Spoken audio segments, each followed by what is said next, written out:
Oh, it's the 2nd of December 2018, 9:30 p.m. I got a comment from Adam Firstman the other day.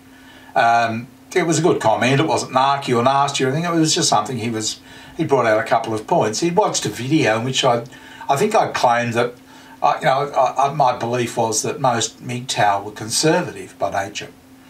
He sort of took issue with that. He said, "No, I don't think you should assume that, because quite a few of us are from the left as well." And I thought, oh yeah, fair enough. He also added that I must have used the term leftist. He saw that as being a derogatory term. I didn't. I guess I shouldn't have used it, but I suppose it could be taken to be derogatory. But I'm just not a group person.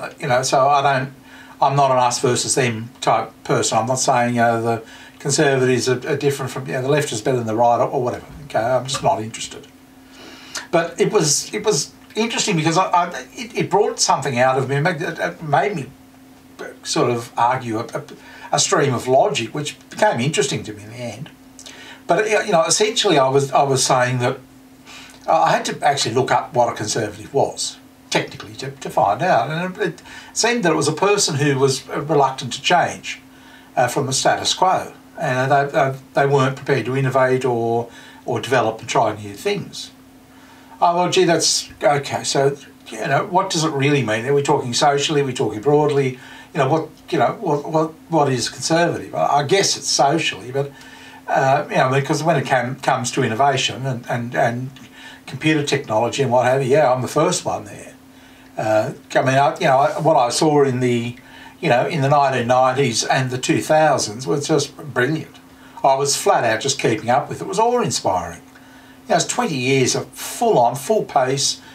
It was hard to keep abreast of the new terminology, the new technology. Everything you do, you sign up here, do this, do that. It was just wow. It was just bang, 20 years. We had to absorb a lot of change. Socially, I don't know there was that much change in that 20 years to get noticed. But it was almost like it came to an end around about 2010. The technological, it was still developments going on, but the pace, went out of it for a while. And it seemed that then that was when now it's the ordinary person's go to have a turn. And we've seen what happened. They've certainly had a go, all right. And it's not impressive. It's just a fabrication of lies and false demands and outrageous demands. It's really, and I told Adam this, it was something that an 8-year-old could have done. It's the way I see it. Really, it's, look, there's probably justification in all sorts of areas, but by and large, it was something. Honestly, I don't see the changes.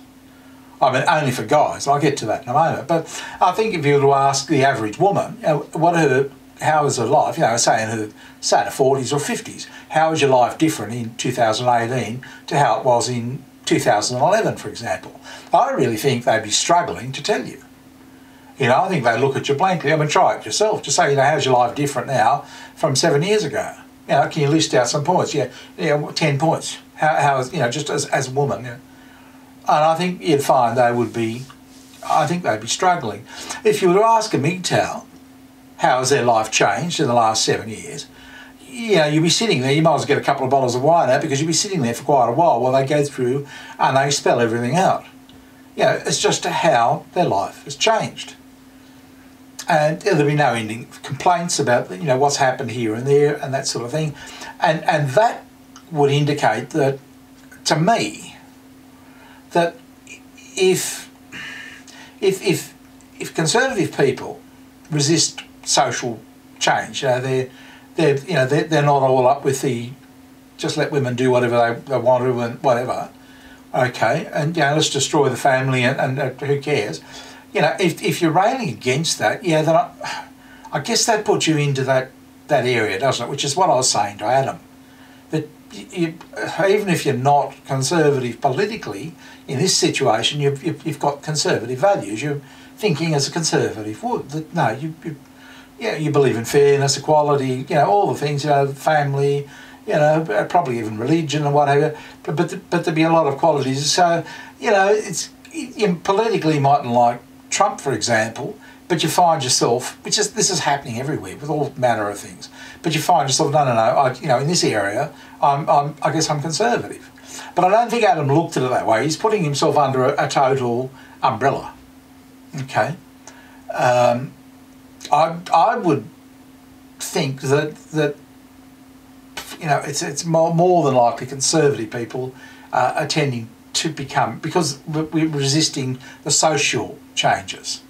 I don't know that many of us are resisting the technological changes, but for the social changes, I'd say that's, you know, that's very, very much you know, at what's happening. So that's sort of, that was the argument I laid out, and whatever, whether it's right or wrong or not, I really don't care. But it's just what I sort of thought as I wrote.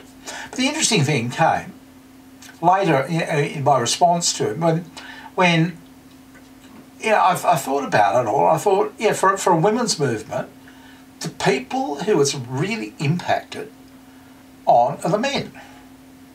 And it's you know, the profound impact is us guys. I mean, really, our life has changed so much, but it's changed in a fundamental, I don't know if it's changed so much, it's probably polarised things more so.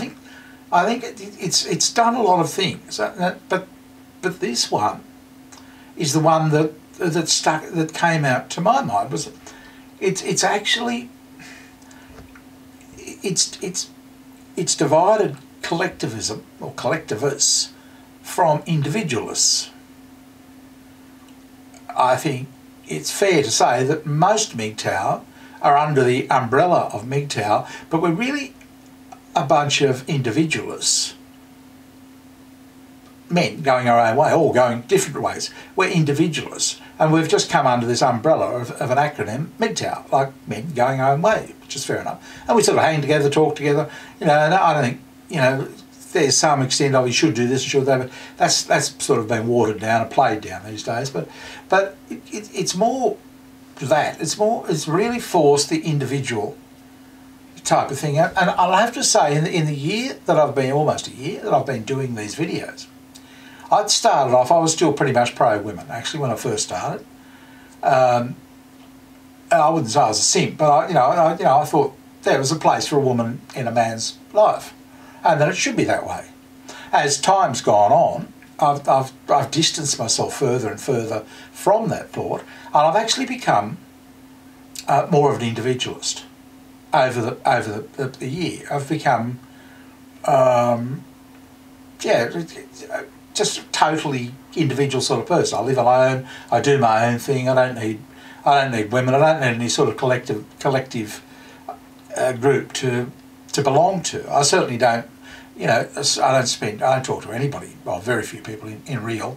I'm the neighbours a little bit. But that's about it. Okay. But on the other hand, I think it's coalesced the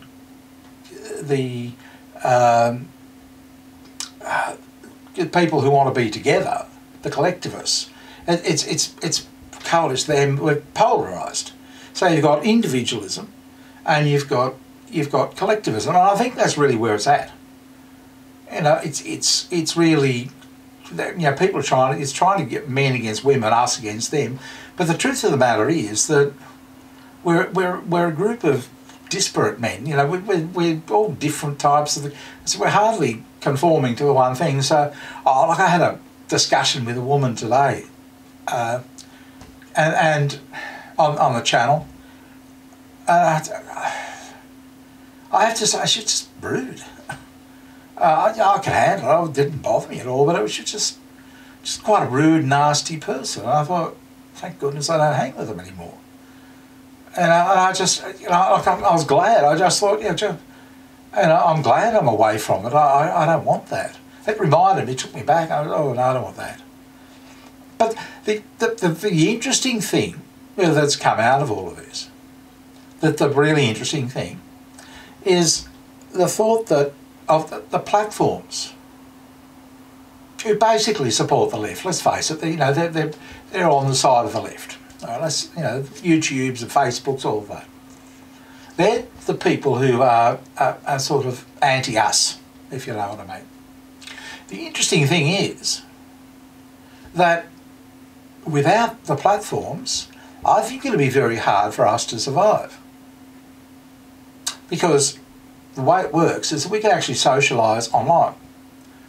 I've been doing it for 5 years. It's fine. I don't feel like I'm missing. I think I'm a lot better. I've had an unpleasant conversation today, but that'd be one in, I'd be lucky if I get an unpleasant conversation every 2 months. It used to be I'd get one every 2 hours. But now it's down to every 2 months. I even told the woman, I said, look, this is an unpleasant conversation, but, I've probably had 1,000 pleasant conversations, so I'm not about to complain. You're not about to affect me. You're not about to bother me.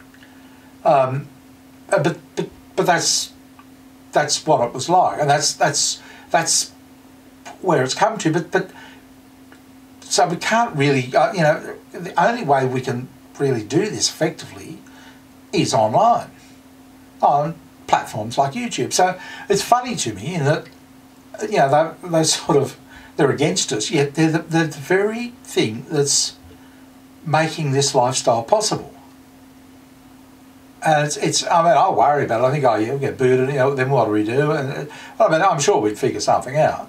I've already set up on BitChute. Not that I upload there very much because, my internet's bad, and if I have to stop it for any reason, that's it, I've got to start over. Whereas YouTube, it's sort of more sophisticated that way. But it's there, it's an option. It's if things, pack up here, well, fine, just move. But that was the whole thing, and I thought, isn't that... So really, if there's a social change, how can I put this? Maybe this is all a function of social media.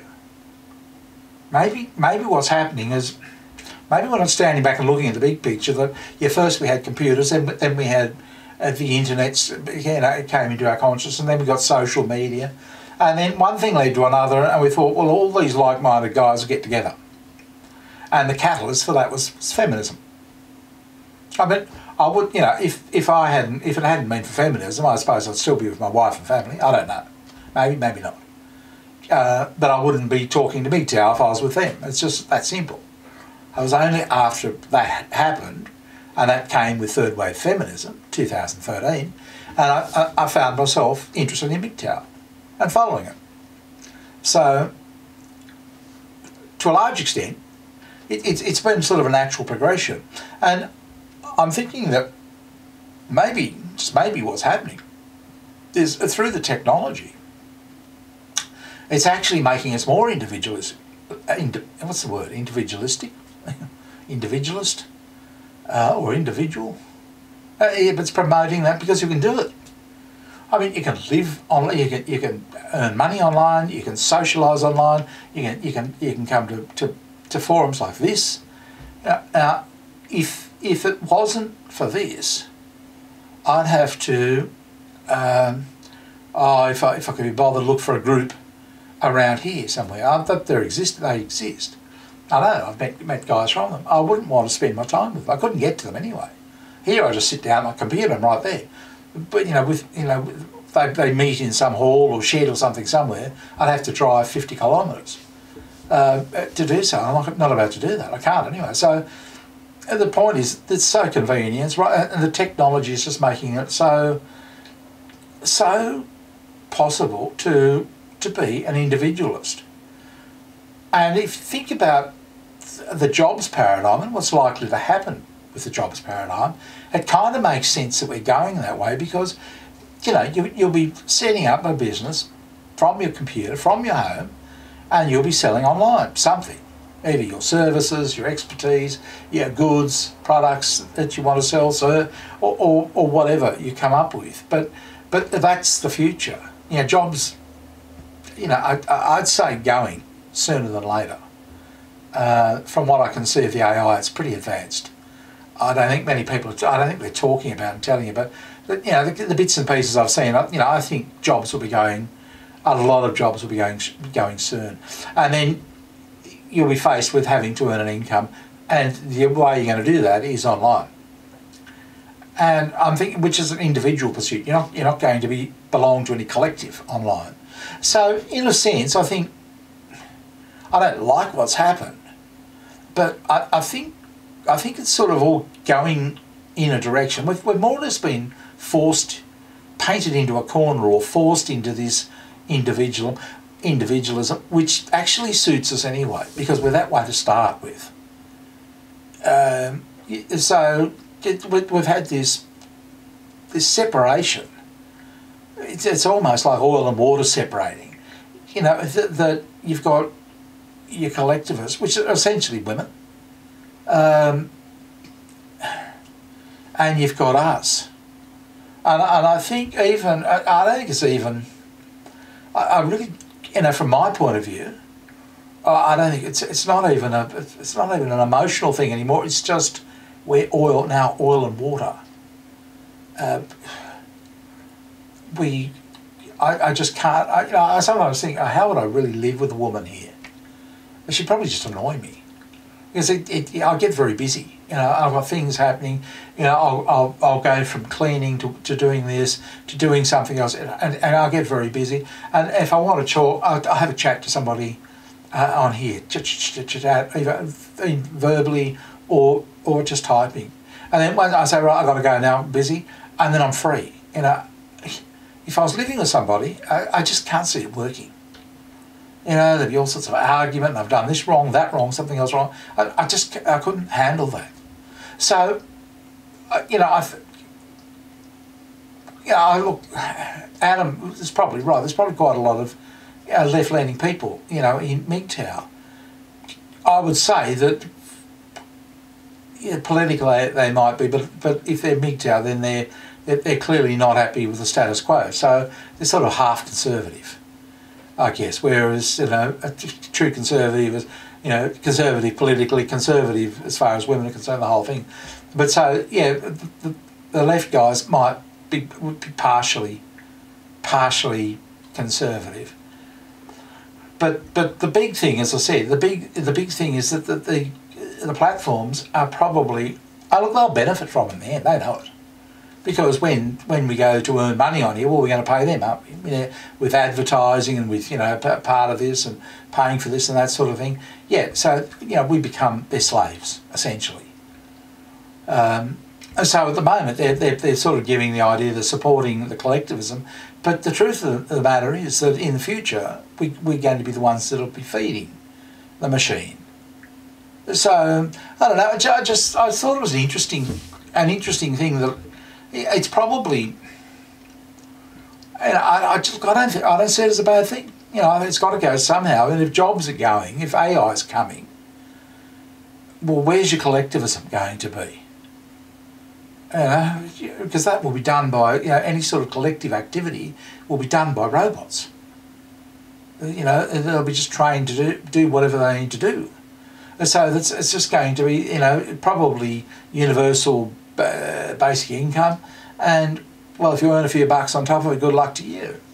You know, doing something online. So that's sort of how I see it. The collectivism, if you like, will be universal basic income. Well, I'm not about to sit around watching TV all day, so I will probably continue to do what I'm doing. But yeah, I'd say that's where it's going. I don't. That's the whole point I'm trying to make is, yeah, we're not happy with feminism, not happy with a lot of stuff that's happened, but it's probably got a plus side as well, a benefit as well, that I hadn't realised until Adam made his comment. But anyway, that's just some thoughts I've had, and I guess I'll talk to you later. Okay, bye.